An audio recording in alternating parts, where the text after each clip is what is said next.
அப்போ என்ன பண்ணுறாங்கன்னா, அடுத்த தலைமுறை தன்னுடைய வீட்டு பிள்ளைகளை விவசாயத்துக்கு அனுப்புறது தயாரா இல்ல. அதனால விவசாயத்தை விட்டு கொத்து கொத்தா வெளியேறாங்க. விவசாயிகள் தற்கொலை வேற நடக்குது. இப்போ இந்த மாதிரியான விவசாயிகளுடைய நிலை என்ன அப்படின்னா, உணவு உற்பத்தி அதிகமாயிருச்சு, நிறைய நெல் உற்பத்தி பண்ணிட்டோம், கோதுமை உற்பத்தி பண்ணிட்டோம்னு சொன்னா கூட, ஆப்பரேஷன் சக்சஸ் பேஷன் டெட்னு சொல்லுவாங்களே, அது மாதிரியான வேளாண்மையில் வந்து உற்பத்தியில நெல்லுலையும் கோதுமையிலையும் சாதனை பண்ணோம். மற்ற பயிர்களை விட்டுட்டோம், அது வேற. அப்படி பண்ணினா கூட அந்த உற்பத்தி பண்ண விவசாயிகள் ஏன் தஞ்சாவூர்ல கூட தற்கொலை நடந்ததற்கான பதிவுகள் நமக்கு வந்துருச்சு. ஆக இந்த வேளாண்மை என்பது ஒரு குறிப்பிட்ட சிலர் கையில் மட்டும் வளங்களை குவிப்பதற்கும் பரந்துபட்ட விவசாயிகளிலிருந்து வளங்களை சுரண்டுவதற்கான சூழ்நிலையாக மாறிடுச்சு. அப்போ விவசாயிகள் நிலை வந்து ஒரு பரிதாபத்துக்குரிய நிலையாக தான் இன்னைக்கு இருக்குது.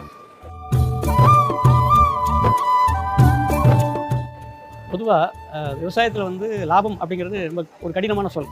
ஒரு நெல் போட்டு 1000 நெல் வரும், அது உண்மைதான், தொழில்நுட்பம். ஆனால் அந்த ஒரு நெல் போட்டு 1000 நெல்லாக வர்றதுன்றது எந்த ஒரு தொழிலையுமே இல்லாது. இப்போ ஒரு பிளாஸ்டிக் எடுத்து நீங்கள் வந்து 1 கிலோ பிளாஸ்டிக் ஒரு மிஷினில் போட்டிங்கன்னா வெளியே வரும்போது 1 கிலோ வராது, ஒரு 5% வீணாகும், வேஸ்டேஜ் ஆகும். ஆனால் நெல் அப்படி இல்லை. நெல்லோ அல்லது எந்த பயிர்களோ கால்நடை வளர்ப்போ உயிரியலில் வேலை செய்கிறது வந்து பல மடங்கு உற்பத்தி ஆகும். ஆனால் அதை வந்து சந்தைப்படுத்தும் போது அதை உற்பத்தி செய்யக்கூடிய அந்த தொழில்நுட்பங்கள் போது சிக்கல் இருக்குது. ஏன் அப்படின்னா விவசாயத்தில் கட்டுப்பாடுகள் வேறு வெளிக்காரணிகள் நிறையா இருக்குது. குறிப்பாக சந்தையில் நீங்கள் வந்து எப்போல்லாம் சந்தையில் விலை கூடுதலாக இருக்கோ அப்போ வந்து உற்பத்தி குறைவாக இருக்கும்.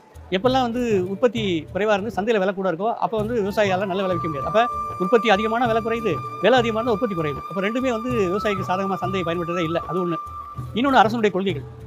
உலகம் முழுவதும் இந்த கொள்கைகள் தான் நிலவுது. ஆனால் ஒரு சில இப்போ உலக வணிக நிறுவனத்தில் கையொப்பமிட்ட பிறகு பல நாடுகள் என்ன பண்ணுறாங்கன்னா, பச்சை பெட்டி, ஆம்பர் பெட்டி அப்படின்னு வச்சுட்டு அதில் வந்து விவசாயிகளுக்கு சப்போர்ட் பண்ணுறாங்க. ஆனால் இந்தியா போன்ற நாடுகளில் மானியங்களை கொடுக்கக்கூடாதுன்னு சொல்லி நெருக்கடி பண்ணுறாங்க. இந்த மாதிரியான ஒரு சிக்கல் இருக்குது. கொள்கைகள் என்னவா இருக்குது அப்படின்னா, இந்தியாவில் இருக்கக்கூடிய நடுத்தர மக்கள் அவருடைய வாழ்வியலை பாதுகாப்பதற்காகவும் உணவுப் பொருளுடைய விலை ஏறாமல் பார்த்துக்கொள்வதற்காகவும் தான் வந்து திட்டங்களும் கொள்கைகளும் வகுக்கிறாங்க. எடுத்துக்காட்டாக இப்போ வந்து நிறையா தேங்காய் விலை கூடுது அப்படின்னா உடனே பாமாயில் இறக்குமதி பண்ணுவாங்க. அதே போல் வெங்காய விலை அதிகமாகிடுச்சுன்னா வெங்காயத்தை இறக்குமதி பண்ணுவாங்க.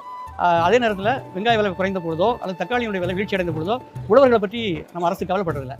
ஆக கொள்கை ரீதியாகவும் விவசாயத்திலேருந்து அவங்க தள்ளிவிடப்படுறாங்க. இப்போ ஒரு பக்கம் கொள்கைகள், ஒரு பக்கம் சந்தை, அப்புறம் இடுபொருள் செலவு வந்து ஒரு காலத்தில் வந்து உழைப்பு என்பது கிராமத்திலே கிடைச்சது. இன்றைக்கி வந்து நம்ம சமூகத்தில் நிறைய முன்னேற்றங்கள் ஏற்பட்டு நிறைய படித்த இளைஞர்கள் வேறு வேலைக்கு போயிட்டாங்க. அப்போ லேபர் ஃபோர்ஸ் குறையுது, உழைப்பு வந்து குறைஞ்சி போச்சு.